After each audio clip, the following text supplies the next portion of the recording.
Yeah, everybody. At the end of 2017, I gave a presentation from PLG on the exact date of the anniversary of the death of Nicholas Rurik, and he was interested that I'd given exactly the same lecture 20 years previously to the Isle of Avalon Foundation. I still had my lecture notes, and I basically just got exactly the same lecture notes out, created a slideshow and went through it again. I thought that I had various reasons for why I wanted to do a presentation on Gurdjieff, personal reasons, and it is a presentation that I gave for the Isle of Avalon Foundation in the 90s, and even earlier than that for Andy Collins' EarthQuest. And it's got some important material in terms of the fact that some of the material in there actually found its way almost verbatim into my first book, Mysterium Montorius. But events overtook me, as some of you that have seen some of the postings on Facebook concerning this event will know. I was starting to gather my notes and my slides the other weekend, and I'd got a whole bunch of nice pictures of Notre Dame Cathedral and a whole bunch of wonderful quotes from PD Ouspensky on the subject, and then the very next day, world historical drama occurs, and I think to myself, well, what am I doing? I kind of, all the stuff I did with the occult back to Brett the unfortunate, I thought I need a rest from being plugged into the goddamn mains, man, but apparently none. So I have actually slightly changed the emphasis on what we're going to hear tonight. It's still essentially the same lecture, but there are some things that I'm going to linger on because I feel they're relevant. So the idea is I'm presenting, I've done historical lectures in the past, and Nicholas Rurik is an example. I'm going to be presenting a kind of history here, but it's in the very clear conscious knowledge that it is extremely contentious, that it's not something that academic historians will endorse, and that it's been presented to us via figures that in certain respects could be considered tricksters. So my guidance on this, the fundamental tenet is something that Gurdjieff communicated to Ouspensky, which is that certain ideas, just by hearing them, just by contemplating them, take on a kind of life inside one's emotional consciousness of their own and lead one in directions that one would otherwise not go on, and then allow one to see and feel things about how life is that would otherwise not be possible. So on that basis, we enter into this consideration. So the first port of call has got to be with Gurdjieff, his autobiography, and those kind of difficulties of which I spoke are there immediately, because we've only got his word for the narrative, really, that he's presented here. He's not a guy who left a whole load of personal documentation behind him. He's not somebody that you can readily go and search a whole bunch of archives out concerning his early days.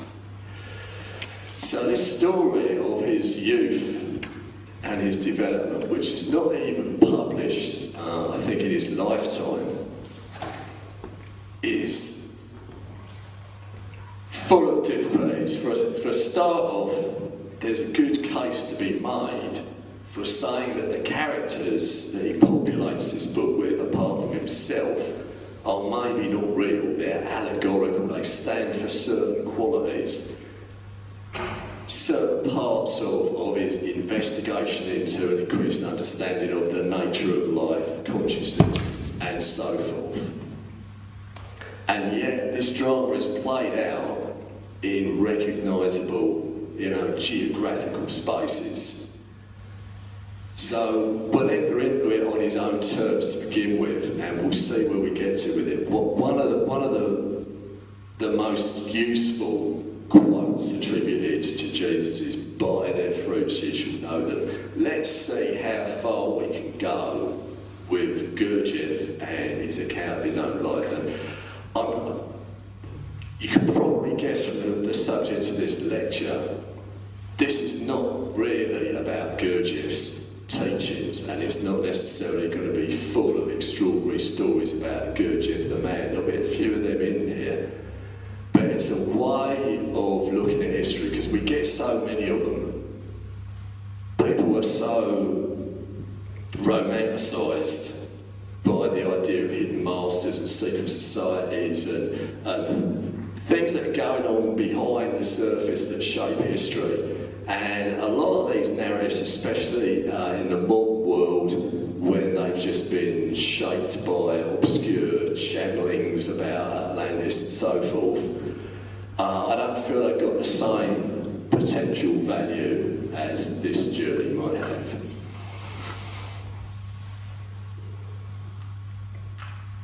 Gurdjieff's brought up in the Caucasus, in Armenia, a place that's a melting pot of different cultures, and his father,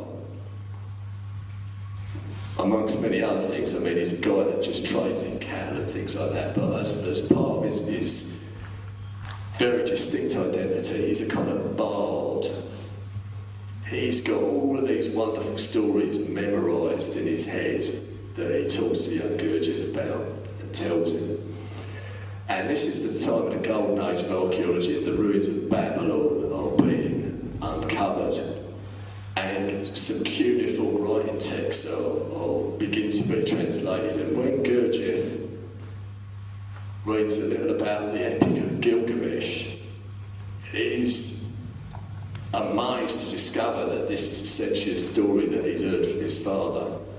And this awakens in him the idea that, here we have stories, some kind of folklore, some sort of wisdom that has been transmitted for thousands of years, purely, by word of mouth. None of this stuff is written down in between. What else may have passed that way? He's surrounded by oddities, weird, apparently paranormal phenomenon. Somebody prays to Virgin Mary for miraculous healing and they get it. Somebody supposedly has died and is then resurrected. Some children that he encounters are part of the mysterious Yezidi group, and it's said that if you draw a circle around one of them, they're unable to exit the circle. So he claims to have seen this kind of thing happening, that someone's drawn a circle around a child and it can't escape unless the circle's erased. So he's got a kind of sense of the strange and miraculous, and he gathers a few friends around him, and in his mid to late teens he starts off on a journey. And goes to, there's a place called Ani, that's spelled A-N-I, which was a capital of Armenia, which was famous for being a city of 1,001 churches, but it's now just completely ruined. It's a measure of the world historical process there. There's been wars, migrations, great empires have come and gone. This amazing civilization has been there, and now, it's just ruined. Now he claims that while he was at Ani, investigating the cell of a monk, he found some documentation which discussed a group called Salmoon, who had once been in the area and had fled. And this group had actually originated in Babylon and had kind of mutated down through the ages. And I don't know if you can see that map there, up in the top right-hand corner is where Ani is. And the bottom map gives you a sense of how big the Babylonian Empire was in its heyday, and the fact that whole geographical area is at the extreme sort of northern frontier of it.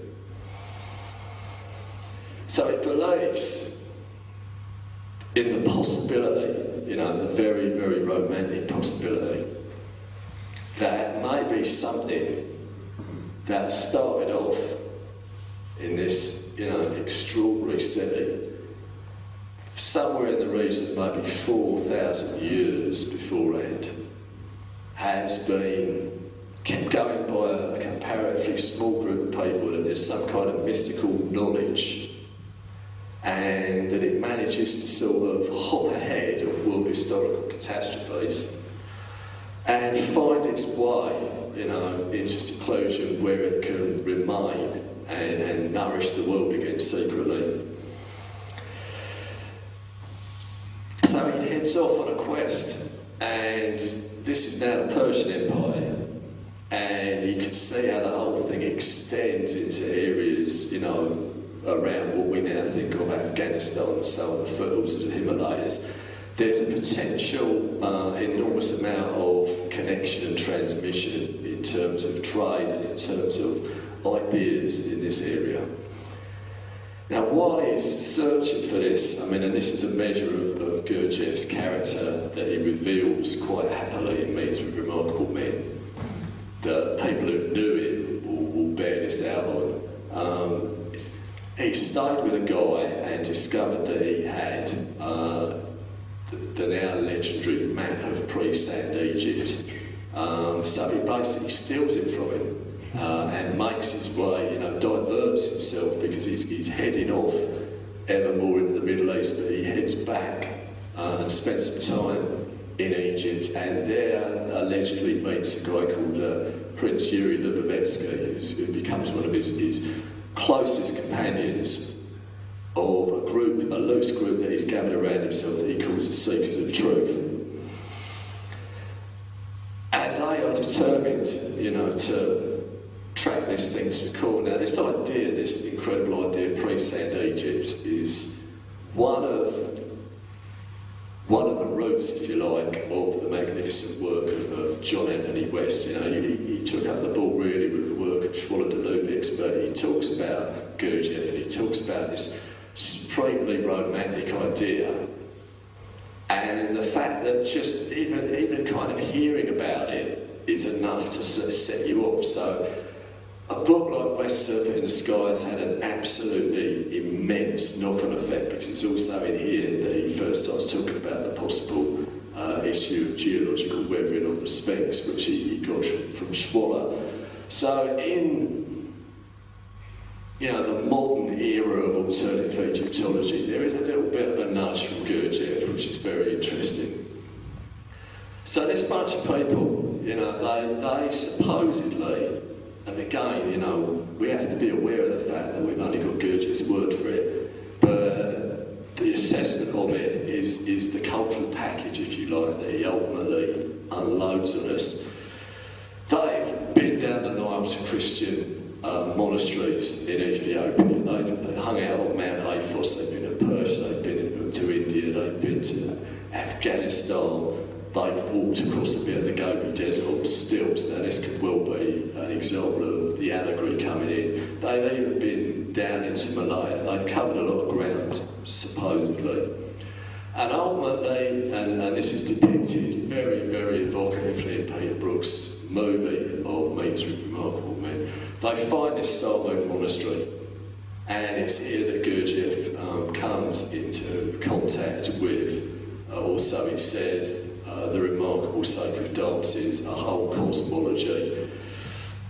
Again, I have to keep emphasising the fact that it's very difficult to say how much of this is mythologised, but the proof of it, if you like, is that he enters onto the world stage with something pretty distinctive, something that, however much he brought his own very distinct genius and powers to it, it seems unlikely that he's created it wholesale out of nothing.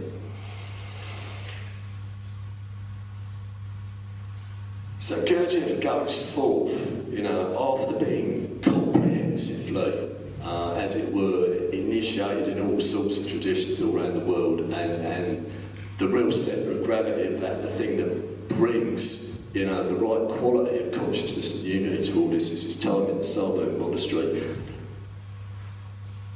He comes back out and enters into the life of the world and begins to teach. So this is the story that we've got in Meetings with Remarkable Men.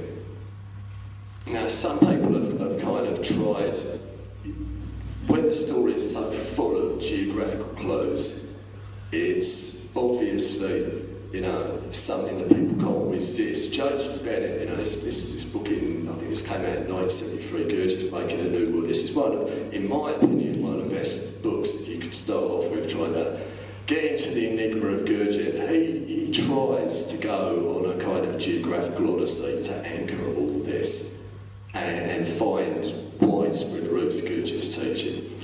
And I still think he does a pretty good job of it. More recently, Tobias Churton's done a Gurdjieff book in which he's made some very interesting points that some of these exotic locations that Gurdjieff travels to, up to a point they're all linked together by railways. Now, one of the things that Gurdjieff used to talk about in Meetings with Remarkable Men, part of his trickster stroke business acumen skills, was he would find out where a new railway line was about to be laid, and he would go to the town in question ahead and talk to people in the community and say, look, if you raise so much money and give it to me, I can make sure that the railway actually comes here and it will bring so much business and so on. And he got away with that, or so he says. It's very interesting that when you consider the way in which spiritual teachers like to front their spiritual work, that right from the word go, he always presented himself as somebody that functioned in that way in the world, and decades worth of accounts of the people who were close to him suggest that it's quite likely that something along these lines is probably true. That was the way that he rolled. One of the things that he does say, which is very interesting, is that he spent some time in Tibet. Now, some of the older books that you see about Gurdjieff, they'll say because there was a quite famous lama in Tibet at the time, during the first decade of the last century, called Gurdjieff.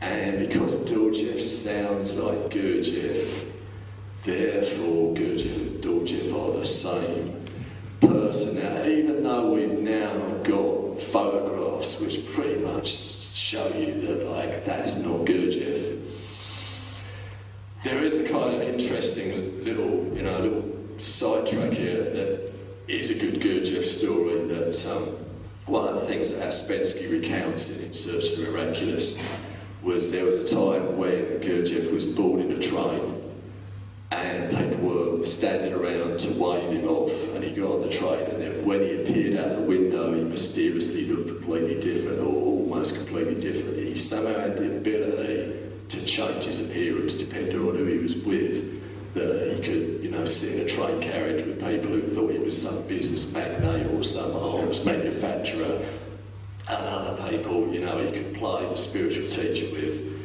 But to say that he could somehow reconfigure himself in a Tom Cruise Mission Impossible manner to look like a Tibetan Lama, I think it's taken it a little bit too far. But I personally have found the Tibetan stories very, very interesting, because I think that I've actually come to something in which I have talked about in my Crowley book that nobody else has really got to in quite the same way.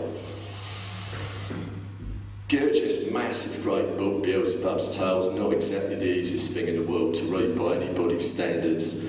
There's a chapter in there, Beelzebub in Tibet, and he tells a real weird story about this secret esoteric group that was founded by Saint Krishna Tana. Now, he coins all these long-winded terms. Sometimes you can work out that they're portmanteau, bits and pieces of different languages cobbled together. Sometimes, who knows what he's trying to do all the time, but this is probably Krishna. And this group of 7 people somehow hold the energy of the balance of warfare in the world at any given time. And during the time that Padmasambhava Baba comes to Tibet, Gurdjieff calls him Saint Lama. He must be referred to Padmasambhava Baba, and Saint Lama carries it through. There's a group of these guys, 7 of them, and this just goes on right up until the modern times. And as we enter the 20th century, there's a whole scenario where these characters are about to hit a new level of the game. Their leader is about to spiritually sort of transmute into being virtually the world teacher. But then catastrophe hits. And in an episode with some British soldiers where there is some kind of massacre of Tibetans, the leader of this group is killed. And as a result of that, the balance of warfare in the world is thrown out. And some new epoch where essentially the dogs of war are going to be loosed more than ever before is unleashed. Now the remaining members of the group, they try and do something about this by forging a link with their dead leader and somehow connecting with his spiritual energies. But the whole thing goes horribly wrong, and there is some kind of virtual nuclear explosion. You know, he calls it, with this typical weird terminology, the Sobrianovian contact, and the thing is a failure. Now, what's really intriguing about this is there is a definite real historical episode which he must be referring to, which occurred during the young husband in British expedition into Tibet in March 1904, where as a result of a mistake, basically, in a meeting between Tibetans who are armed with like medieval weapons and British soldiers that have got the latest modern equipment, somebody fires a shot. It all goes horribly wrong. Hundreds of Tibetans are killed. It has to be this event that Gurdjieff's talking about. Now, this weird nuclear explosion, I think that he's bringing in here, for whatever reason, the Tunguska event, which is in 1908. But this particular event, the Young Husband Expedition Massacre, is March the 31st, 1904. Now, some of you will already maybe be thinking that happens to be right in the middle of another pretty strange episode, because Aleister Crowley and his wife Rose are already in Cairo at that time. About 10 days beforehand, Rose has gone into a weird old state and has told Crowley that the old epoch is gone up in flames, that a new era, is now formulating. And she talks about Horus, and he wonders, the famous legendary occasion again, contention about this story, but we've got a date for it that he gives, that they go into the Cairo Museum, finding the so-called Bulak collection, and there's this legendary funerary stele, which is located, she says, there he is, which is, they're looking for an image of Horus. And this leads April 8th, 9th, 10th to supposedly the dictation of the legendary Book of the Law, which again, tells us that a new epoch is kicked in, characterised by ferocious warfare. Now, I certainly find it pretty damn strange that these two characters, Gurdjieff and Crowley, the two most notorious magus figures of the 20th century, both tell us that something pretty much the same has occurred in the great spiritual life of the world at the same period of time. And this is not a period of time that's got any great astrological significance. It's not something that other people had flagged up.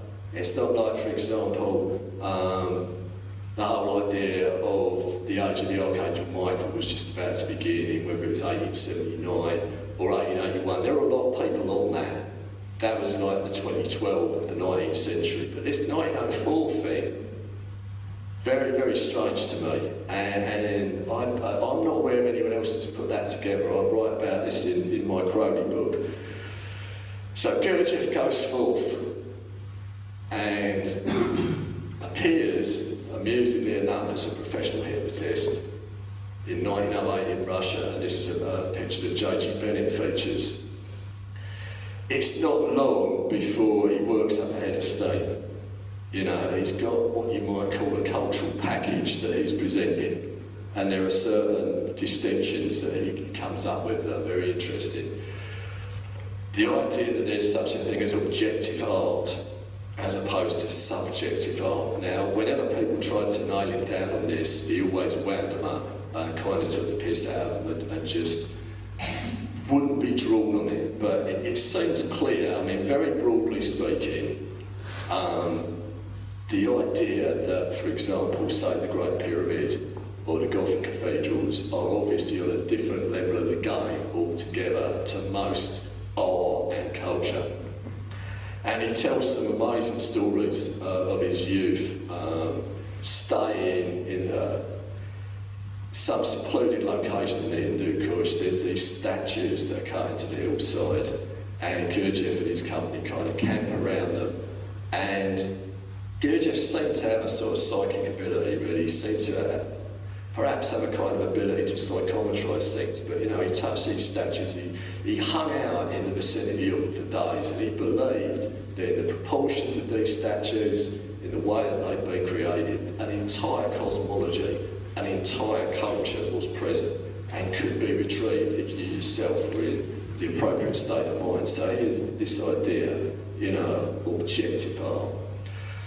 And part of this is these dances that he brings forth. You know, they have a quality of perhaps folk dances. You know, there's this mythology that they've come from the likes of the Salmo monastery. But the idea is that in order to actually perform them, all kinds of remarkable inner yoga has to be engaged in. And that some of these dances, some of these series of movements, you know, are books, essentially. There's a whole cosmology and teaching that can be understood through them, but in a way that's only most fully engaged in if you're actually doing them properly. So this is something that's very distinct and unique. You know, people like Steiner's got eurythmy on the go, but this is another level of the game altogether as far as I'm concerned.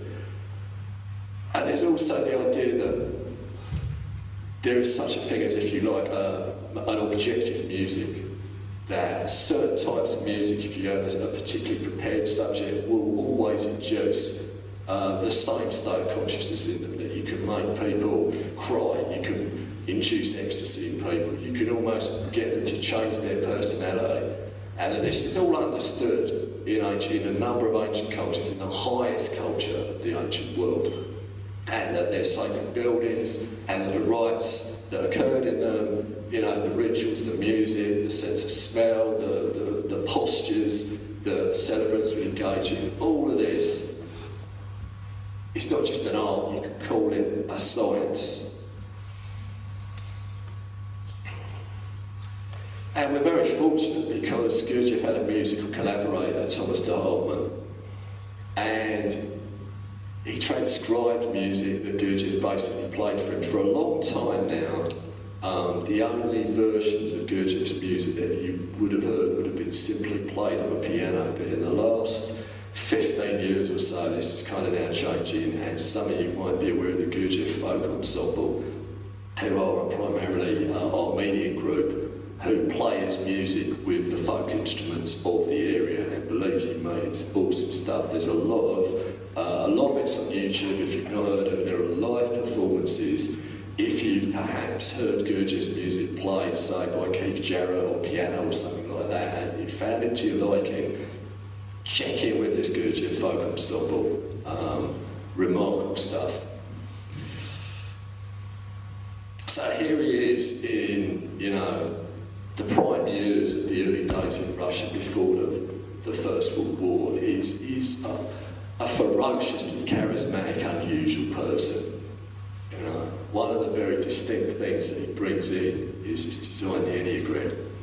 Now, he claimed that you couldn't find it anywhere else, that this was something absolutely unique to his teaching.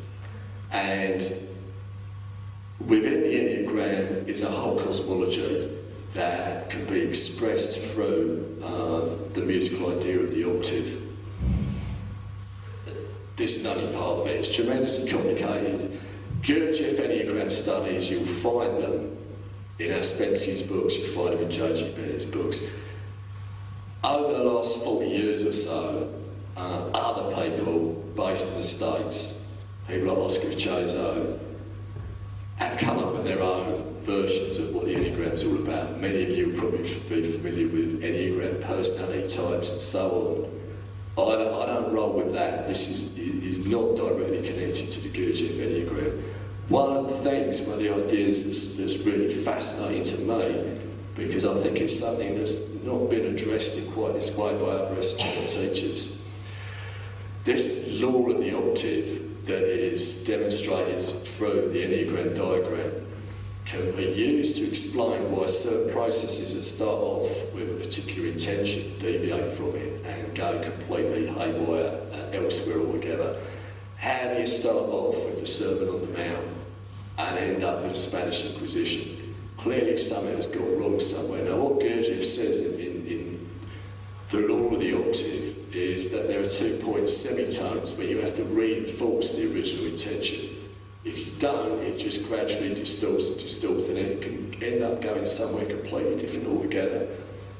And this law can be worked on enormous processes like that, and it also works its way through the week. You know, that maybe if there is an intention for a week that is set on a Sunday, you may need to reinforce it on a Tuesday and a Thursday. You know, that's a very broad thing. I'm just throwing that in as an example of how fascinating some of these ideas are.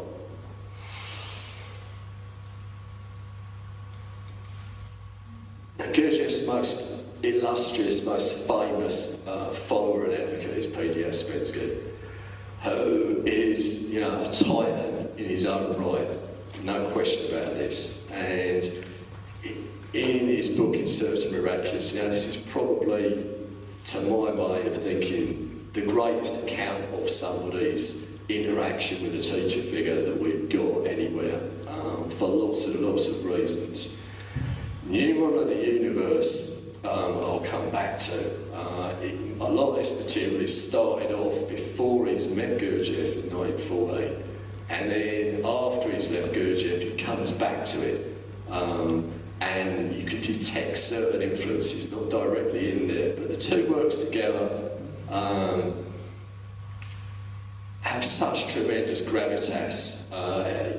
They're not exactly easy to read, but to me, they drew me in repeatedly with intense power.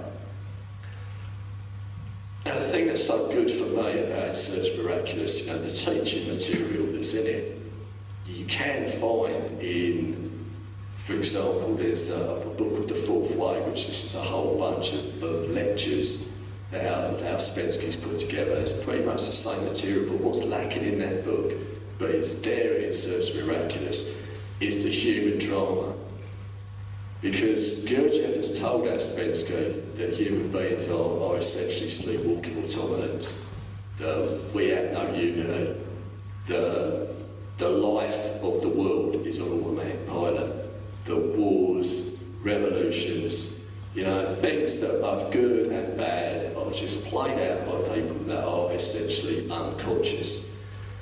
And that's pretty bleak and pessimistic, but the thing is, the two men meet in 1948, you know, they're in Russia, and the whole world is about to be plunged into the catastrophe of the First World War, which is bad enough for most of Europe, but in Russia it leads to the revolution. You know, it leads to complete annihilation, virtually, of the high culture that Ouspensky's been born into and raised in.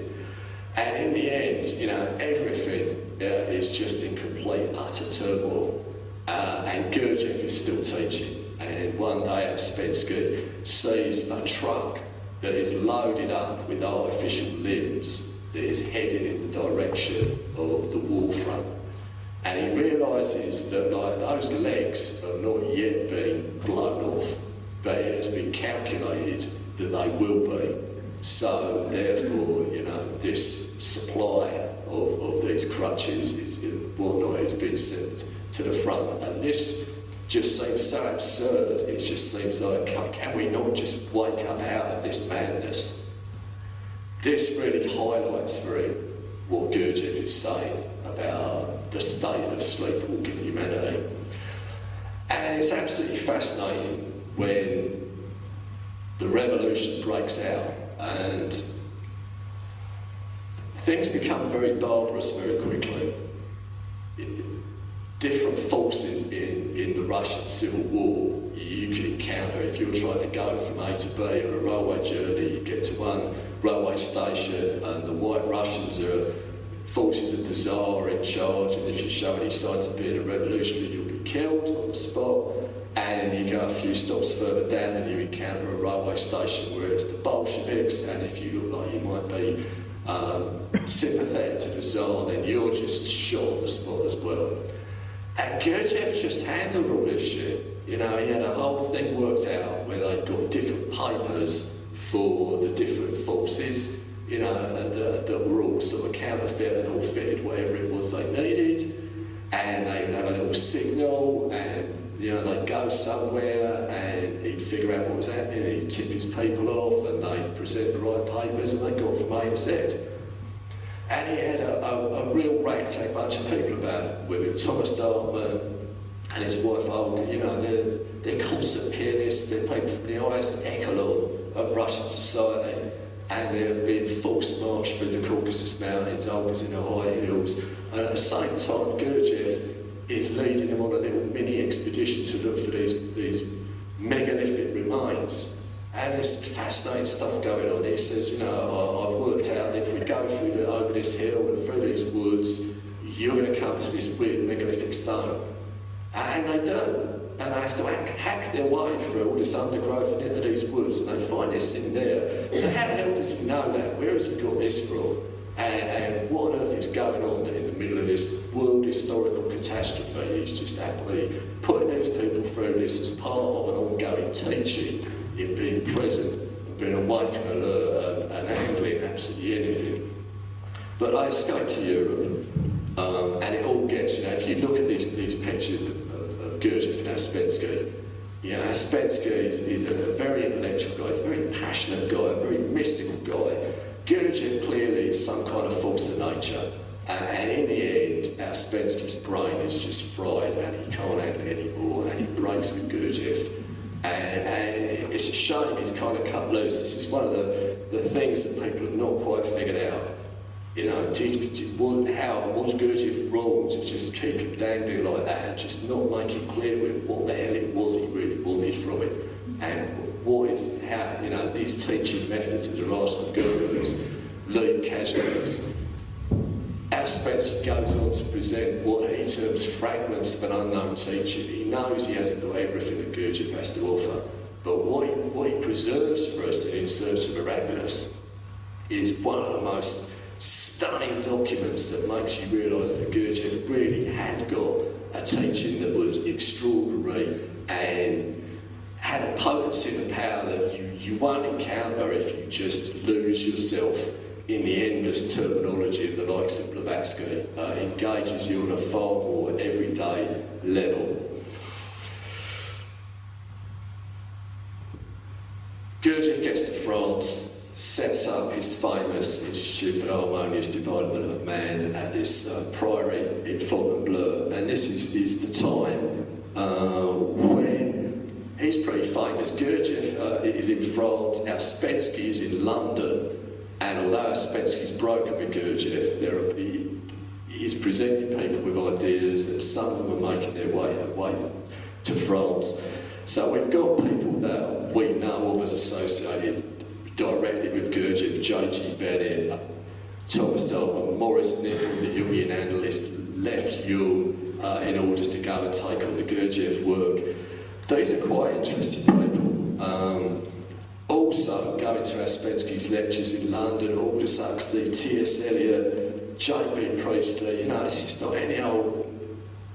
This is a pretty high-class bunch of people in terms of their intellectual development and their cultural voltage, who are being, confronted with these ideas and are absorbing all this material. It's during this period of time, I've already mentioned Crowley. It's a definite enigmatic thing that Crowley actually visits the Priory, not once, but twice. It's round about this period of time. I've got in his that image of him in his famous little pyjama outfit from the time that the work The Heart of the Master came out in the mid-20s. Crowley goes to visit Gurdjieff in 1924, and Gurdjieff's not there. Gurdjieff's actually gone to America. This is where this famous photo, my favourite photo of it, dates from. Crowley's entertained by one of Gurdjieff's people and writes very effusively about what great teaching is, these are top people, etc. 2 years later, in 1926, he comes back, and this is when the famous contentious meeting between Crowley and Gurdjieff occurs. And there are different versions of this. Bearing in mind, Crowley's one of the most infamous people in Europe by this point. He's been kicked out of Sicily, he's had all the wickedest man in the world legend go against him. There is one particular version of this that has Gurdjieff, after he's fulfilled all of the law of hospitality, if you like, slinging Crowley out at the end and telling him he's a scumbag. But this is contentious. This version is not sourced directly. Versions from people that were actually there, also written decades later. But it's very intriguing. It's very intriguing. Now there's a story, we hear all these stories about Gurdjieff's paranormal powers. For example, J.G. Bennett went to the Priory, was suffering from dysentery, was in a terrible state. Gurdjieff is kind of looking at him as if to say, I'm requiring more effort from you, mate. And suddenly this bolt of blue light just shoots out Gurdjieff, and it's Bennett. And Bennett is suddenly turned into this super being who just goes out and digs a ditch and runs around in the woods, and in the end he's more or less screaming, just stop it, I can't handle it anymore. So Gurdjieff had some weird cities, man, he definitely did. And one of the ones that we hear about that in the modern world seems sort of undoubtedly dubious is there's an occasion when he's in America and he's in some kind of cafe or restaurant sitting at a table with a guy, and there are some women on the nearby table, and Gurdjieff sort of says, watch this, or something to that effect to the person that he's with, and he starts to engage in some weird breathing exercise, and one of the women at the nearby table seems to have an involuntary orgasm and just looks over at Gurdjieff, daggers. Now the thing is, in this day and age, that's like a sexual assault, that's not all, that's not all. And there are stories that Gurdjieff is very old school, he's a bit misogynistic, sleeps with loads of his female pupils, definitely fathered a lot of children out of wedlock. That there's that kind of side to him, and he's got all of these people at the Priory, he works with people in America, he's got all these very interesting intellectuals hanging out with him. But he's also got another experimental group on the go that endure for some considerable time, who are, you've only got to look at these women to say that they are of a particular cultural temperament, should we say. In the middle row down the bottom, Jane Heap was just classified as a cross-dresser during that period of time. She's actually one of the people that was responsible for publishing James Joyce's Ulysses, and Margaret Anderson, who was also very much part of that, wrote a whole book on the unknowable Gurdjieff. Gurdjieff worked for years with these people in a not in quite the formal way that he did with people at the Priory, but this just shows you that you can't categorise him. All of these women, have great things to say about their time with him and what they learned from him and how important he was to them. So, the enigma is very much there.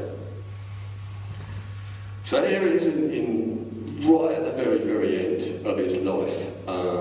The great book Beelzebub's Tales, it takes a long time to write, it's 1,000 pages long. It comes out not long before he dies in the 1940s, just after the Second World War. And when he dies, there's an awful lot of confusion. The power that he represents, the force of his charisma, the guy that can hit you with a bolt of blue energy from across the room. Now that he's gone, what do we do? And this was when the investigation into sources, starts to up. Meets Remarkable Men comes up. People are very interested. Where the hell has he got all this from? Can we find it ourselves? If we connect to the source that he connected to, that's going to be pretty good. So this now becomes, this is essentially where I'm going now, the unravelling of this mystery and where you can get to with it. Now, one of the most interesting things for me, I've already talked about the Crowley-Gurdjieff thing. It's absolutely fascinating to think that these two guys who are presented as opposites have maybe got something in common, that maybe they've come from a similar zone. Now, I first encountered this mystery in Cosmic Trigger, the idea that maybe both Crowley and Gurdjieff are heirs to traditions that go back, through to Babylon, that connect through to Egypt and have got as their centre of gravity some kind of law regarding Sirius. I'm not going to go too much into all that because that material is quite well known through Cosmic Trigger and the Sirius mystery. I want to go into some slightly more obscure territory. Now, this book, Beelzebub and the Beast, was written in the 1970s, but was never published until about 5 years ago by Starfire Press, and the author, unfortunately, is no longer with us. But it is an in-depth study that takes us back through the likes of the mysterious Yezidis to potential common ground in the Crowley-Gurdjieff corpus. Now, again, it's very interesting because in recent years, and I will say a little bit about this later, the Yezidis have become globally famous, but they were ultimately mysterious for decades and would crop up in various occult tomes with their strange peacock angel cult. This is a group that's been founded by Sufis. Supposedly there were, a peacock angel cult in London in 1913. There are alluring tales of somebody coming across them and their weird hypnotic dancing, and we'll get to who that was a little bit later. But the idea came, this book, Beelzebub and the Beast, although it wasn't published, it was mentioned by Kenneth Grant in the Magical Revival in 1972. And some of the material in here, it all helps him to come to some of his own conclusions. It's fascinating that in the 1930s, some of you will know that the so-called source of Crowley's Book of the Law is this entity called Iwas. And when Crowley was visiting America and had contacts in America in the 20s and the 30s, he actually met somebody whose genuine family name was Iwas, only with a Z. And this guy was one of the Isors, who were the Assyrians, basically. He was descended from the same people that the Yezidis were part of. And this led to Crowley making some certain associations. We think of his whole thing, the Eve of Horus, it's all this Egyptian imagery. But he started, in one of his notes, he says that Iwas is an ancient name of the god of the Yezidi. And that therefore the work that he's ultimately engaging in is to rediscover the Sumerian tradition. And that quote has been poured over endlessly. It's just very, very interesting. So there is a sense that you've got wide potential multiple sources. Now, this absolutely awesome book, The Harmonious Circle, by James Webb, came out in 1980. It's a huge, great 500-page thing. Webb was a sort of superstar young scholar who produced a couple of giant books, The Occult Underground and The Occult Establishment. It got too much for him. After he did this one, he very tragically killed himself. He was only 34. But this book is still really important and worth going back for because he's found in a book called The Arithmologia of Athanasius Kircher, undoubtedly an enneagram, and it's called an enneagram, and it's got, a whole bunch of associations with it, with a law of 9 that is linked by Kircher to the Kabbalah, which is something that, you scarcely hear anything about directly in Gurdjieff. And this leads one to sort of wonder if although there's all this mythology of Central Asia, that maybe there's some stuff that we'd recognise in what you could call the Western mystery tradition that's all part of this package that is Gurdjieff's comprehensive, initiation, also has led into some very obscure sources. Now, in recent years, Adrian Gilbert, the Magi, has resisted the general tendency of people to look into Central Asia for the source of Gurdjieff's teaching. He likewise thinks that a lot of it has come from Western Hermeticism. Now, Adrian Gilbert, he did publish his own version of Walter Scott's translation to Hermetica with his own press. So he's kind of, he's definitely got his angle that he's very much absorbed in all this stuff. But this book, which came out about 20 years ago, I really liked it. It's a great read, and it takes you to some interesting spaces with this. But the place that we're most going to settle on here, where is going to give us the most amount of fun and games, is with Idries Shah's book, The Sufis. In Beelzebub's Tales, you will get an awful lot of references to dervishes. You will get references to the stories of Mullah Nasruddin, which are kind of like teaching stories. All of this stuff is part of what you could broadly call Sufi lore. Inside the pages of religion tell you the Sufis are the mystics of Islam. Full stop, they're like the monastic orders in medieval Christendom. There are individual differences, but they're broadly orthodox. We're all familiar with the word in dervishes. That's a Sufi group, and often these people are catalysed, as in the case of the dervishes and Rumi, by particular remarkable saints, adepts. In 1964, this book, The Sufis by Idries Shah, came out. It had an introduction by Robert Graves, and Shah was kind of heralded is probably is the right word, as some kind of potential world Sufi leader. And there's a whole bunch of blah blah blah about him that makes him sound, pretty mighty fine.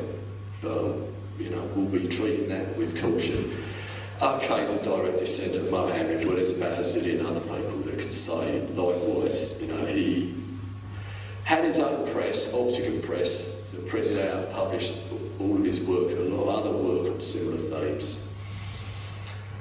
And the blurb about him will tell you that he's got the oldest unbroken lineage of any family in the world, that you can trace him back to 122 BC via Persian emperors, that he's advised all these Middle Eastern governments, and he knows the Saudi royals, and mates with all sorts of people. Now, he went on to write a lot of books that were very, very well received, and I've got to say they are awesome books. He has claimed that there are hundreds of degree courses in the United States based on his work. He's a fellow of various societies. An archaeologist supposedly brought him in to help decoding lost notations in 5,000-year-old Egyptian music. He collaborated with an electronics professor on an ionisation experiment. He created a rapid training system that enabled hand pupils after 3 weeks to best university people with 5 years training in their own subjects. Now,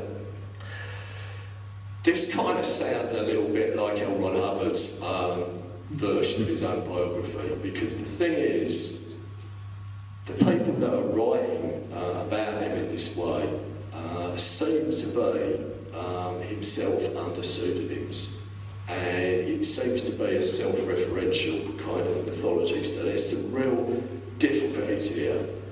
But most of the books that he writes are teaching material, but with the Sufis in 1964, when he lands, there's something very, very complex that it's a big, big stone that he's thrown in the pond here. Now, he was already known for writing, some books on Western magical law and Oriental law, stuff about, Key of Solomon, grimoires, all this sort of stuff.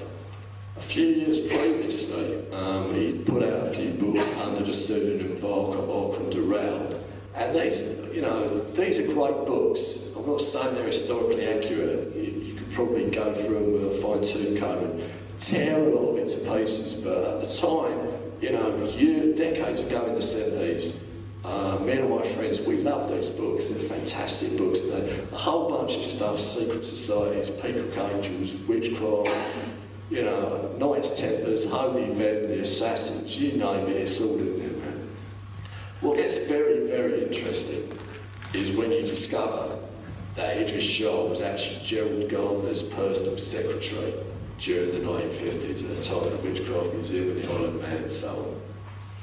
Gardner's already got his basic works out, he's already launched Wicca onto the world. But Shah is his personal secretary, and the story that's told is that he had some kind of contact with his inner plane teachers, and they told him that Wicca was going to be like the big religious force of the coming epoch, and that he had to get himself connected with it. And he thought, well, I don't know about all this, but there he is. Now, this biography of Gerald Gardner, the guy that's supposed to have written it is a real person, but there is an ongoing thing that Shah either ghostwrote it or wrote the whole thing regardless. Shah's got a lot of fault when it comes to writing books under pseudonyms. So it's absolutely fascinating. We're going to come back round to witchcraft.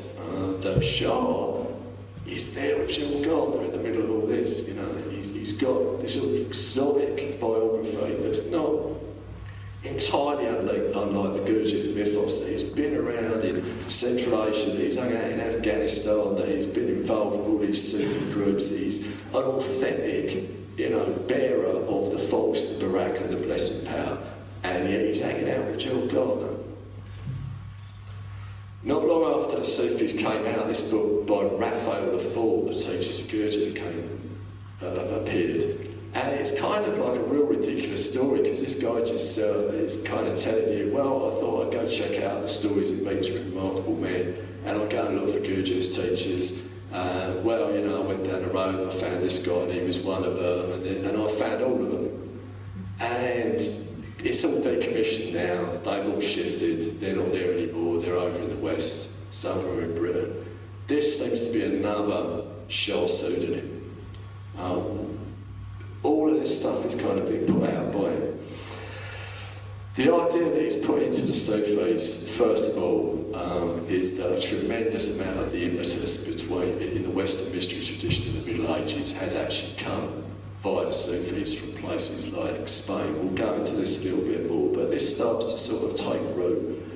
And there's some interesting people, and there's no question that Shah gets top people around. There's a guy called Robert Ornstein, some of you might remember his book, Psychology of Consciousness.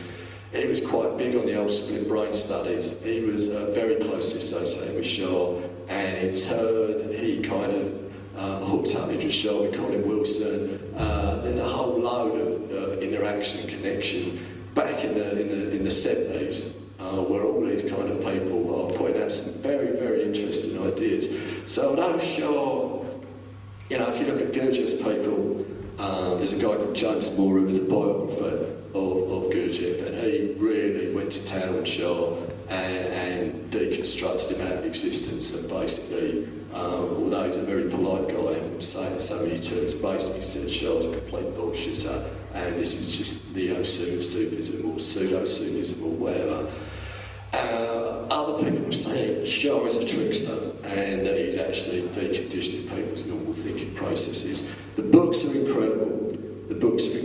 And he does have this very strange idea that the whole Sufi operation, everything that Gurdjieff found out in Afghanistan is shifted over here now, and that Britain was the centre of gravity of it, and does some really strange books on British customs and British law, in which he tries to sort of, these books are worth reading. I won't say too much about them, they're worth reading. But as an example of the mystery of Shah, one of Gurdjieff's, direct pupils was J.G. Bennett, and he set up his own teaching group, and he's teaching the dances. One of the later groups that he had, Robert Fripp King Crimson was part of in the 70s. But his early group, Shah turned up, basically, and said to him, well, I'm the bearer of the true Gurdjieff voltage. Give it all over to me, there were people who'd been with Ouspensky, people that were top quality people that Shah convinced that he was the ticket. And after about 4 years, J.G. Bennett signed over a property that he owned in a place called Coombe Springs, which had been a centre, lock, stock and barrel to Shah. And Shah basically just demolished it and sold it, sold the site, and then put the money into his own centre. He established independently in a place called Langton Green. People are still arguing about this. You know, people are still arguing, what the hell's going on here? Has Shah just ripped him off and tricked him? Or is he one of these trickster rascal gurus? And even if he is, should we accept this? I would just say, read a whole bunch of Idries Shah's books before you form a negative judgment on him. He is one of the most interesting characters going. In the end, Bennett meets up with an undoubted authentic Sufi called Hassan Shashud from Turkey. He's had an initial meeting with him in the 60s, but he gets closer to him after the Shah episode, as various mystical experiences as a result of being in his company. Starts to hear about all sorts of very interesting stuff relating to Sufi orders in the Middle East and further into Asia.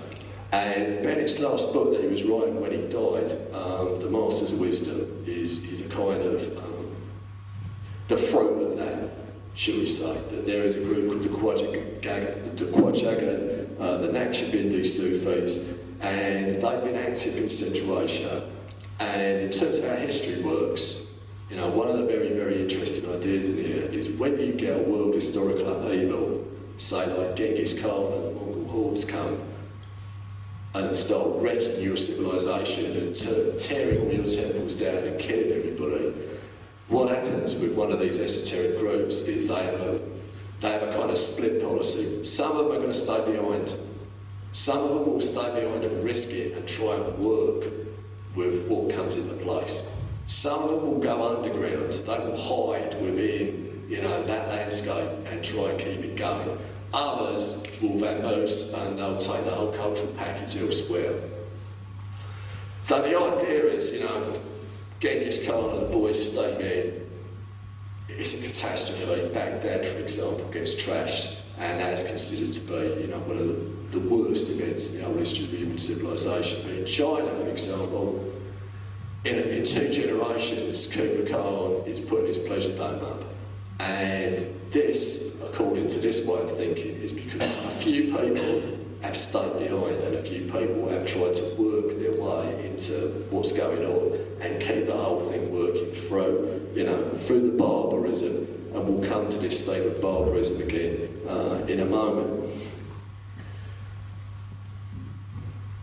The most extreme form, if you like, of the Idries Shah historical analysis corpus comes in the form of this book, The People's Secret, that came out I think in 1983 with the then obligatory Colin Wilson introduction by a chap called Idries Shah. Now once again, Idries Shah has not presented himself for inspection and said, yo, it's me, you know, here I am, this is my biography, take a photo of me, I'm Idries Shah.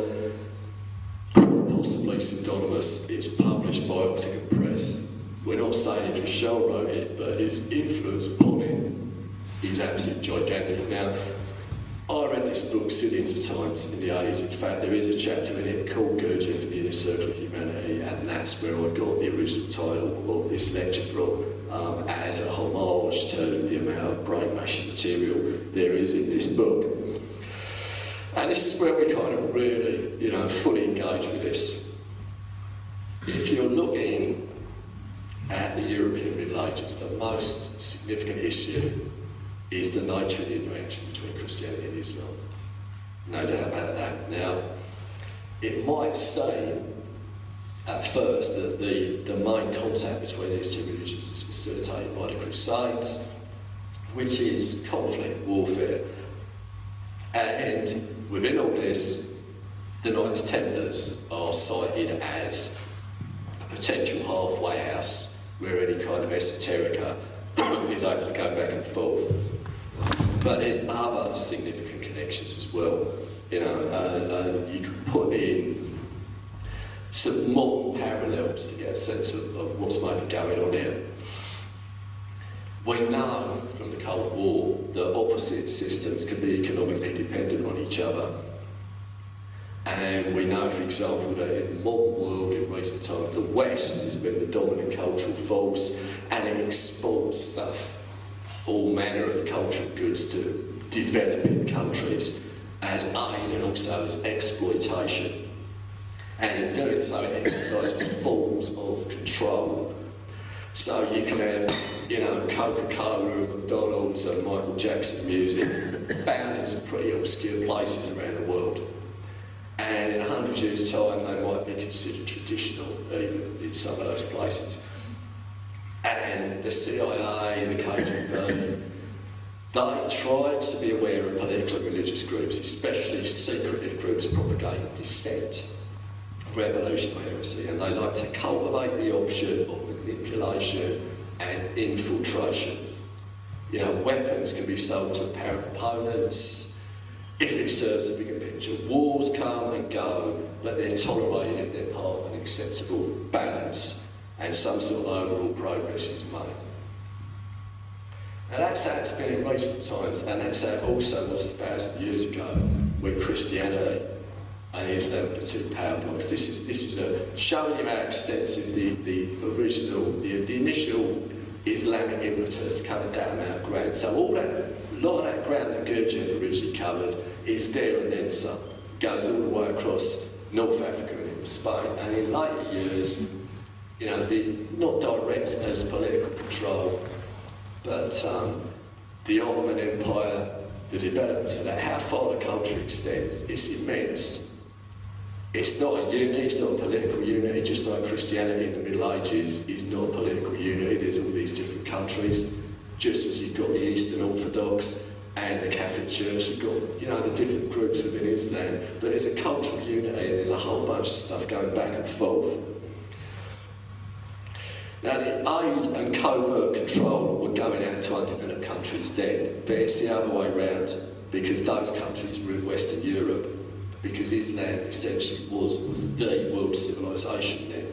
You know, so we know that algebra and Arabic numerals and science and whatnot, that all this stuff works its way from, you know, Islamic culture into Western Europe, and there's models, literary models, influences found for Dante and Chaucer and bits and pieces and Shakespeare and all sorts.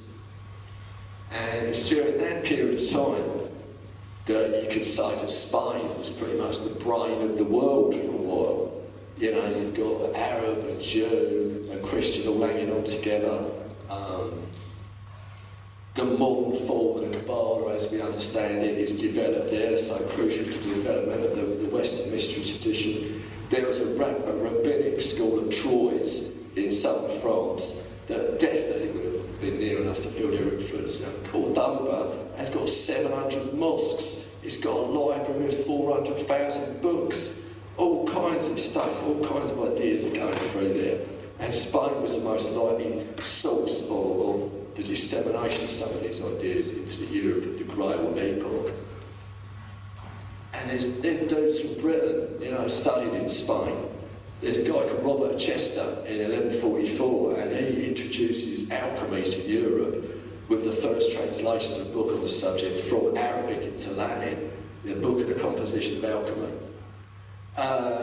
He's also somebody that introduces algebra, a translation of the Quran into Latin. And there are words like alkali and alcohol and elixir which didn't have any obvious, you know, parallels, so they just they pass into our language as a result of that. So it's real weird. It's a very, very interesting cultural period. You've got the Crusades going on, there are war, there are conflict between these two power blocks, and there's this huge propaganda that is there to smash Islam. But at the same time, as all that is going on, you've got this cultural exchange endlessly going on. It's just taken for granted that you want Arab scholars in your universities. Can you imagine in the America of the 1950s, during the McCarthy era, Reds under the bed, all this paranoia about the Russians, that you would have American universities would be inviting Russian scholars, and they would be welcome to take up, you know, their studies there and just interact with everybody? Of course not. So this brings us to a very poignant idea that in certain respects that period of time was more civilised than the 1950s or maybe the modern world.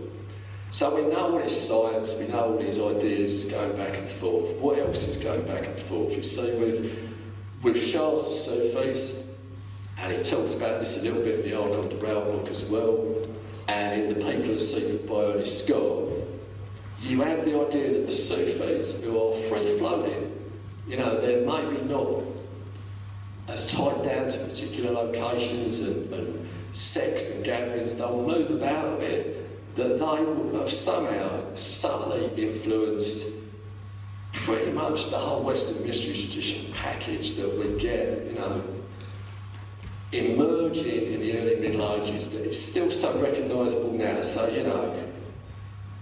alchemy, witchcraft, Rosicrucianism, the Kabbalah, the Tarot, court jesters, the stuff in the Templars, the Order of the Garter, Freemasonry, the Troubadours, Arthurian Grail literature, the whole flipping lot of it. Now, that's a fairly outrageous claim, and of course it is. But and the other thing that's very intriguing about the way Shah and his people have presented these ideas is that these schools are not permanent, like a Christian organisation, like the Benedictines or the Franciscans. It's set up and it stays, and they're still about now. These groups, the people that are the agents of this may fade in and fade out. So you may well find stuff that just appears fully formed out of nowhere, and then all of the impetus behind it, people that have set it off, just move on. And you might find, scholars, aristocrats, bakers, soldiers, weavers, everyday people, from right way through the whole spectrum of society might be involved in this. And again, it's very difficult, to pin this down, but the idea is that it's a nutrient for society. It's like leaven in the baking of bread, and you may not even spot it's going on, but these ideas provide you the preparation to maybe spot it. So here's Eleanor of Aquitaine. What's really intriguing is that you can find with the troubadours and with the development of Arthurian literature around Eleanor, some examples of definite, influence coming in via Spain, because we know who the first troubadour was, and it's Eleanor's grandfather, Guillaume, the Duke of Aquitaine. He'd been a crusader out in the Middle East. He'd hung out in Spain as well, and he wrote these songs, and they had a sexual element. And they were controversial. There were wandering Saracen mystic poets in Spain. There doesn't seem to be any question about the fact that these people had an influence on the troubadour movement, and the troubadours and the courtly love culture that Eleanor cultivates in the south of France have a very important role to play in the unfolding of the Arthurian cultural epoch. You've already got the tales of Arthur being told by the likes of Geoffrey of Monmouth. Something pumps this up to another level of the game altogether, whereby these stories and the stories of the great are able to convey some tremendous energy and some remarkable mystical insights, and to set the heads on fire of an awful lot of people. There's not one, I resist the temptation to say one particular thing is responsible for this. The 12th century, I've written about this in my Mysterium Martyris, tongues of fire came down there, as far as I'm concerned. And part of this whole process is the very interesting influence of the troubadours.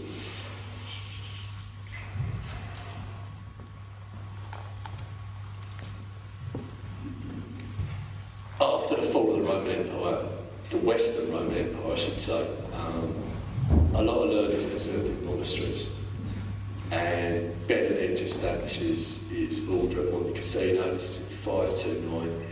More or less as the old forms of the Western Roman Empire are falling away.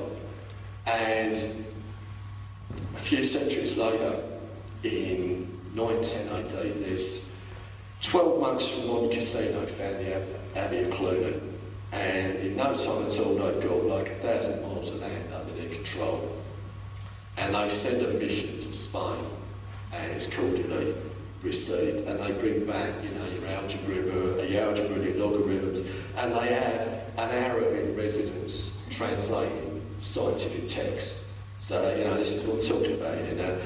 The Cluniacs expanded the idea of pilgrimage. When we think of Middle Ages, Chaucer, Canterbury Tales, this sort of thing, there does seem to be a real case to be made for saying that the Christian ideas of pilgrimage were amplified by seeing the cultural effects of the Hajj pilgrimage to Mecca in Islam, that it was realised that there was something very beneficial about adopting this as a cultural, spiritual form. So this is kind of being introduced. And eventually, in Paris, with the creation by Abba Suga of what we could probably call the first Gothic Cathedral at Saint-Denis, one of the things that's so characteristic about it, one of the things is that particular Gothic cathedral style, the windows, they had to get Arabic glassmakers in from Spain to sort this out. They haven't got the tech for it, but when, it's introduced, and then it becomes, the cultural norm, one of the things that we most associate with all of this. Now this is a big topic that I'm going to skip some bits for the sake of what I want to focus on here tonight. We know that Masons claim that behind the Gothic Cathedral building are the secrets of Solomon. The Templars have been out digging around on the site of Solomon's Temple, etc., etc. Maybe they found some stuff, some treatises on sacred architecture, whatever. What matters is, in a comparatively short space of time, the Gothic Cathedral epoch kicks in. Once a template's been established at Saint-Denis, it blows people's minds to such an extent that a huge spate of building just starts occurring everywhere. Now here's Ouspensky again, his book, The New Model of the Universe. He says that the building of cathedrals was part of a colossal and cleverly devised plan which permitted the existence of entirely free philosophical and psychological schools in the rude, absurd, cruel, superstitious, bigoted and scholastic Middle Ages. The Church was made an instrument for the preservation and propagation of the ideas of true Christianity, that is, of true religion or true knowledge, which were absolutely foreign to it. Now there's a distinction that Ouspensky makes very, very clearly in New Model of the Universe that I've quoted in a lot of my books now. I quoted it at the start of the Rurik lecture, I've quoted it in Mysterium Artorius, I think I've probably quoted it in Avalonian Eon, and I've included a whole bunch of stuff surrounding this issue in my Cold Battle of Britain as well, because it's a theme and an issue that as I look at the news, as I read what's going on in the world, I find to be a really, really crucial distinction, the dynamic interplay between what Ouspensky terms barbarism and civilization.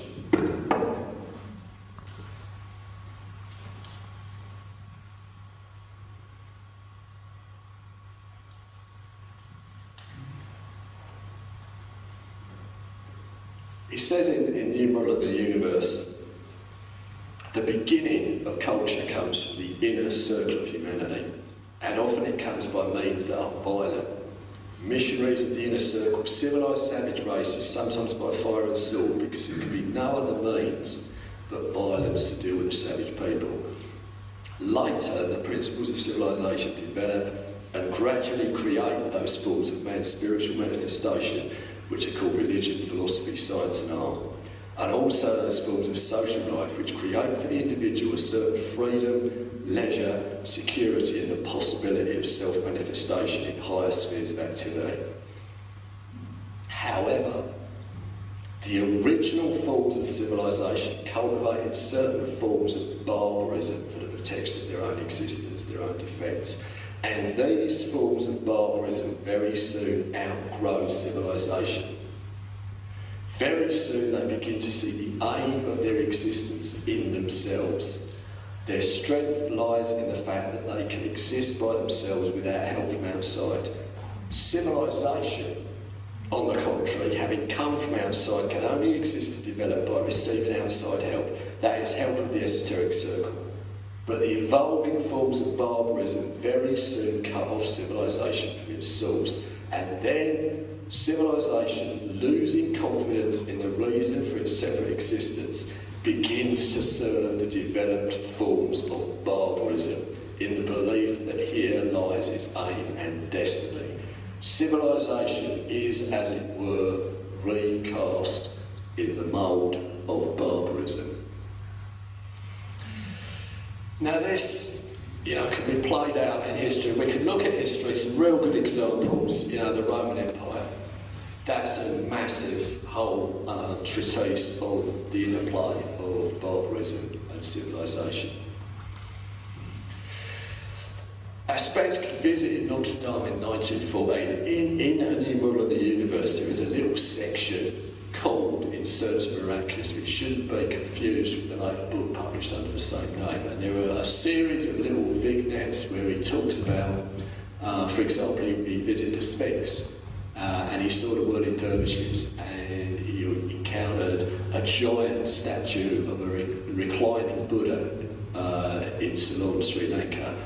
But for me, when I first read this book in 1982, it was what he said about Notre Dame that really did it for me. When he says that, the real history of humanity, the history worth speaking of, is the history of the people who built Notre Dame. A small medieval town surrounded by fields, vineyards and woods. A growing Paris which 7 times outgrows its walls. The Paris of the last century, which changes its face every 50 years, as Victor Hugo remarked.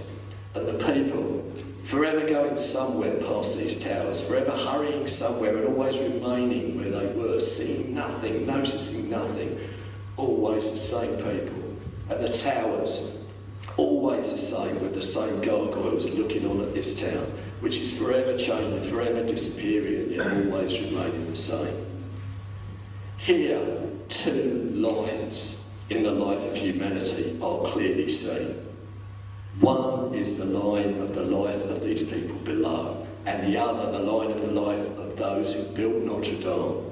And looking down from these towers, you feel that the real history of humanity, the history worth speaking of, is the history of the people who built Notre Dame, and not that of those below. And you understand that these are 2 quite different histories. One history passes by in full view, and strictly speaking is the history of crime. For if there were no crimes, there would be no history. All the most important turning points and stages of this history are marked by crimes. Murders, acts of violence, robberies, wars, rebellions, massacres, tortures, executions, fathers murdering children, children murdering fathers, brothers murdering one another, husbands murdering wives, wives murdering husbands, kings massacring subjects, subjects assassinating kings. This is one history, the history which everybody knows, the history which is taught in schools. The other history is the history which is known to very few. For the majority, it's not seen at all behind the history of crime, but what is created by this hidden history exists long afterwards, sometimes for many centuries, as does Notre Dame. The visible history, the history proceeding on the surface, the history of crime, attributes to itself what the hidden history has created. But actually, the visible history is always deceived by what the hidden history has created. So Ouspensky wrote this initially in 1914 and revised it in the 1920s. And in 1926, we have another kind of side of a further fleshing out of all of the nuances here with the publication of this. The Mystery of the Cathedrals by the unknown semi-mythical author known as Falconelli. It causes a huge esoteric sensation, probably the likes of which had not been seen since the Rosicrucian manifestos had first appeared. And the essence of this book is the claim that Notre Dame is a vastly complex book in stone. The statuary and its placement within the architectural scheme represent a hermetic, alchemical, Kabbalistic philosophy, an illuminated Gnostic inner Christianity. Now, there had been, plenty of hints around before along these lines, but Falconelli's work definitively established its ambience around the Gothic cathedrals. Now, Chartres has become the main focus for such ideas in modern times. There's all kinds of alchemical ideas within all of this. That basically the dedication of these cathedrals to the Virgin is because the primal materia, the very essence of things from which the universe is created, is one and the same with matter, matter and mater. The Virgin is properly called Root to show that she is the principle and beginning of all things. Hail Root, by which the light shone on the world. And just as in ancient times Solomon's temple had been conceived as a dwelling place of the Shekinah, we could perhaps call the Holy Spirit in feminine form. So the Gothic cathedrals, particularly Chartres, is likewise some kind of dwelling place of a force, a spiritual force, which undoubtedly can be conceived of as feminine. There are probably many of you know the weird old story about Bernard de Clairvaux, who was very much a main mover in the creation of Chartres Cathedral, who as a young child is somehow has a weird mystical experience where he's nurtured, where he's actually fed milk from the breast of a Black Madonna statue. Now, we cannot say what was really going on there, but this is all part of an immense mystery. Ouspensky said that the culture of barbarism grows simultaneously with the culture of civilization. They can't develop on parallel lines indefinitely. The moment must inevitably arrive when the culture of barbarism arrests the development of civilization and gradually, or possibly very swiftly, destroys it. At the same time that the Gothic cathedrals are being completed, you've got the Albigensian crusade against the Cathars, you've got barbarism breaking out, you've got the increased power of the Inquisition, the Templars are suppressed. All of this incredible stuff happens in comparatively double quick time. Now, one of the things that Shah talks about, which is really fascinating and will lead us into the final section of this, is the idea that, the schools, the esoteric schools, there is a danger of what we can call leaks. That little bits of knowledge can get out, which in the wrong hands lead to all sorts of disasters. And one supposed example, this is going to be well contentious, is witchcraft.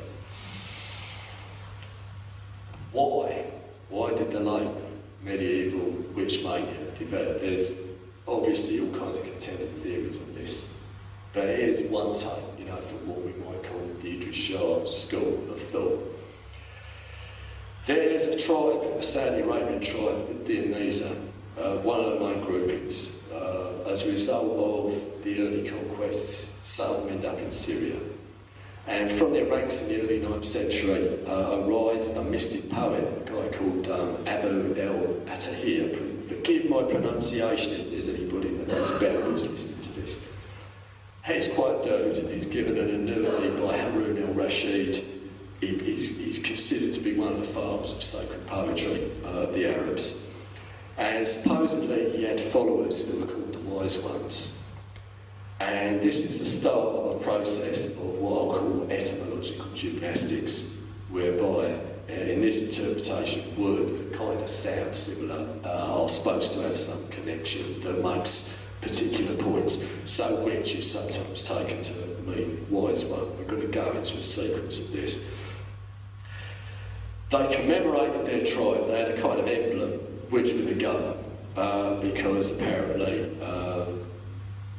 the roots, the linguistic roots for gun and these were similar enough, and there was a torch between the horns of this gun, which symbolised illumination from the internet, and the group came to be generally designated as the Two-Horned. And in common with a number of other Sufi groups, they had their gatherings would be a circle of 13 people, and they had a mystical, kind of heretical inner pilgrimage to Mecca. You've seen the enormous circumambulation of the Black Stone.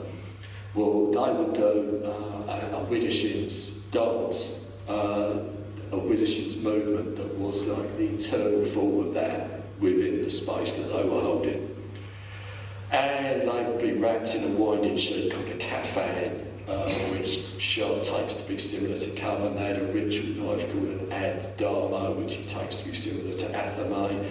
Their gatherings were called azabats, which means forceful occasion, which sounds a bit like Sabbath. Don't think I'm endorsing this, I'm just kind of presenting a train of thought and getting you thinking in a certain way on this potentially. And they had a salutation for calling down the blessing power, the baraka, that was Marbarak Bashed, and that supposedly translates as blessed be. Remember, Shah's been hanging about with Gerald Gardner. You know, he's first writing this down after he's been hanging about with Gerald Gardner.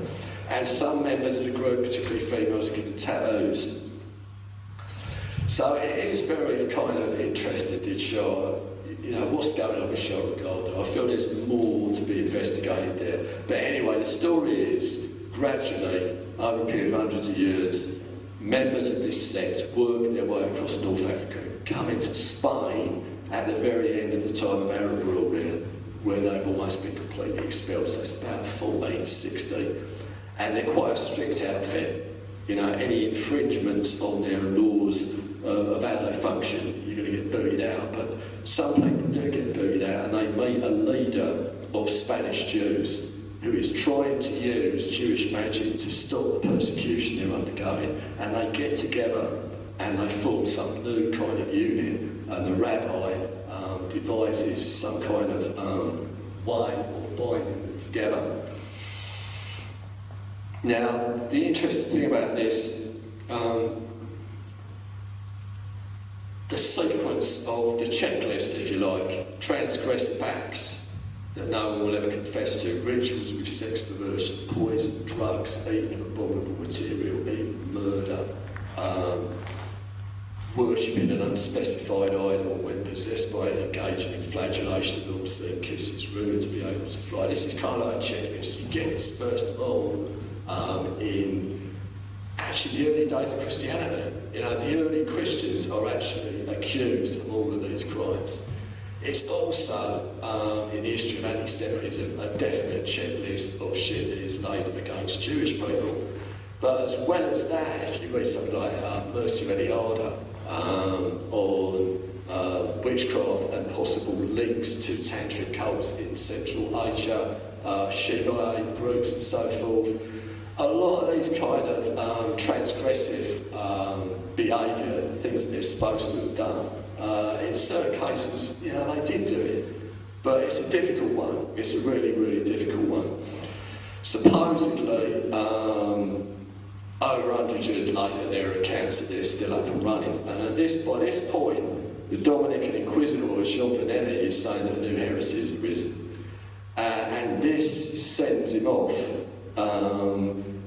into the whole scenario that leads to Maleficorum of Sprenger, that leads to the most horrific form of the witch persecutions. You know, maybe Venetti was just trying to get around old laws, because there was an old piece of law dated from the early 10th century called the Capitulum Episcopi, which is common law, which although it acknowledges the existence of the devil, basically said believing in witches, never mind killing them, was a superstition unworthy of a Christian, and was in fact a heresy in itself. So maybe Venetti is trying to get around this in saying that new heresies have risen, or maybe in Idries Shah's way of thinking, this is actually the genuine form of another group. Now it's kind of interesting as nuance, if you like. I've already started this thing off with a Goya painting. You know, here's another Goya painting.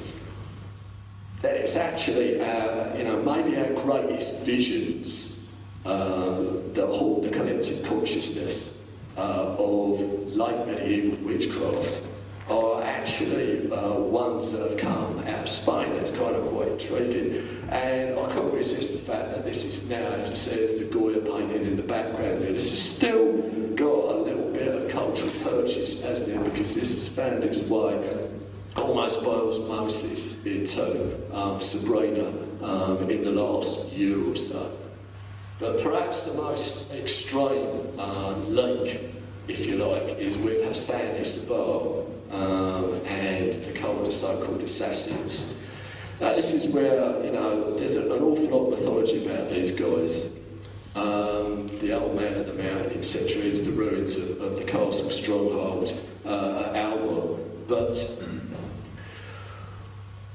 the thing that's very interesting about the assassins and their modus operandi, although it's not a direct thing, I don't think there is any question at all that, you know, the template for a lot of Islamic State and the way in which they kind of act out their stuff, that they, you know, do their stuff as secret assassins, and that they believe that they are, you know, going to find their way into paradise as a result of all this, has been laid in place by those activities. There's a lot of mythology, you know, around the link of the word assassin to hashish, and whether these guys were in the garden of earthly delights being given drugged up visions with temple maidens to encourage them. This is all, but the fact of the matter is, there's a high body count with these guys. There's some really extraordinary machinations across the whole of the Arab world.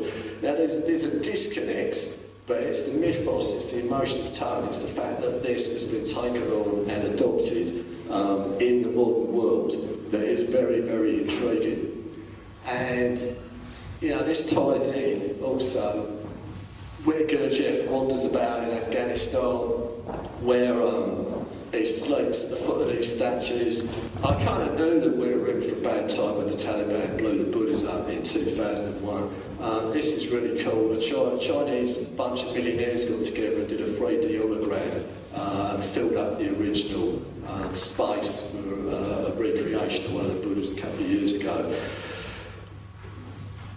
I just find it really, really extraordinary that with all of this tumult that we've now had around Notre Dame, with what we've got going on out in the Middle East, one of the things that Islamic State has done is that they've targeted Sufi groups. We now, you know, the Yezidis, who hardly anybody had heard of 30 years ago, are now, you know, world famous for the extent of their suffering. And people are sort of looking at their unusual beliefs, shall we say. You know, there's a Sufi saint that's very important in creating the modern form of the Yezidis. Sufi shrines, Sufi groups have just been massively targeted by Islamic State. So the very forces which supposedly, you know, were part of a cultural transmission that found their way into Europe in the Middle Ages and has served us all the way through. And, you know, the people like Gurdjieff and maybe Idries Shah are apparently representatives of, you know, this civilization and barbarism dynamic is there. It was already suggested decades ago, and this would certainly have been the case the minute the Russians appeared, that, you know, it's all gone from Afghanistan now. Peter Brook's film, Leaders of Remarkable Men, which is a beautiful film in my opinion, was filmed in Afghanistan just before the Russian invasion, so it's on a right point and cusp there. And in terms of my own sense of all this, why some of these things, I've read about this in Avalonian Eon. In June 1981 I got busted for acid at the Stonehenge Festival. I had to appear in court in Salisbury. The amount of drugs I had on me, I could have gone down. There were people I knew who were going down for like 3 months. I went down to Salisbury to appear in court on a Monday morning, not knowing if I was going to go to prison, and I hatched out this idea. I had no money. I tried to sleep inside Salisbury Cathedral, which was a ridiculous idea, but it meant that when I got off the train, I went straight to Salisbury Cathedral, and it was a Sunday night, and the whole thing was floodlit. It was almost a full moon. There was a big full moon just rising right next to the cathedral, and somebody was playing the organ inside, and I just sat on this bench, and I just looked at the former Salisbury Cathedral, and the moon and the illumination of the organ, and I had some kind of transcendent experience there that was like Ouspensky's sense of, you know, this is eternal, my drama is transient. You know, I wanted to somehow get in there and spend the night in there. Obviously I couldn't, but what I didn't realise was that the area around it is surrounded by walls and gates which were locked at 11 o'clock, and I couldn't get out, so I was stuck in this little area, which meant I had to sort of more or less sleep in sort of up against the walls of the building with the the clock chiming, you know, all the way through the night. I was there with that cathedral, and I went into court, and I didn't go to prison, you know. I was fined, and I came out with this sense of a new life, and my idea of a celebration, then I went into a bookshop, and I just had about enough money to buy a couple of books, and I bought the paperback of Gurdjieff's Meetings with Remarkable Men, which is the same edition that I showed there with the image from the movie on it. And I also saw King Arthur's Avalon by Geoffrey Ashe, which was the first real history of Glastonbury I'd ever seen. I knew a little bit about Glastonbury, but I didn't know about the Abbey.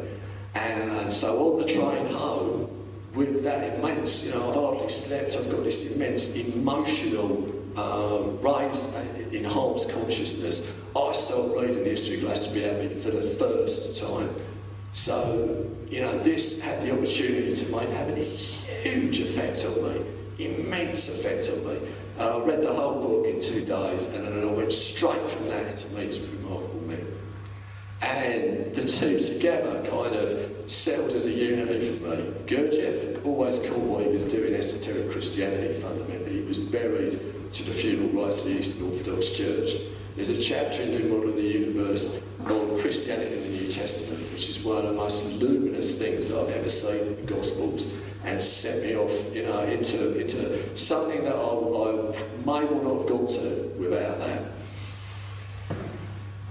A year later at the Glastonbury Festival, you know, I'm still smoking a load of dope and whatever. When I got onto the site, the first thing I saw after buying a bog and a quarter of an ounce of grass, I then saw a copy of Colin Wilson's book on Gurdjieff, The War Against Sleep, and I bought that and I read the whole thing in my tent. And then I saw in the programme that the movie of Meetings with Remarkable Men was being shown in the film tent at about 11:30 on the night of the 20th of June, so I could start the summer solstice watching Meetings with Remarkable Men in the film time. So I microdosed on acid, and I made my centre of gravity of that entire festival being in that film tent for that moment. And I'm pretty convinced that nobody that found their way to that film tent that night had more of an emotional investment in what was going on than I did. And I saw Meetings with Remarkable Men in about as enhanced and perfect a state of consciousness as I could possibly have wanted to be. And when I saw the temple dances performed, the effect on me was absolutely electrifying. What was obvious to me was what this is has not come from the realm of normal life.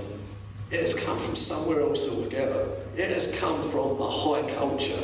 You simply cannot create this and bring it into the world from a normal state of consciousness.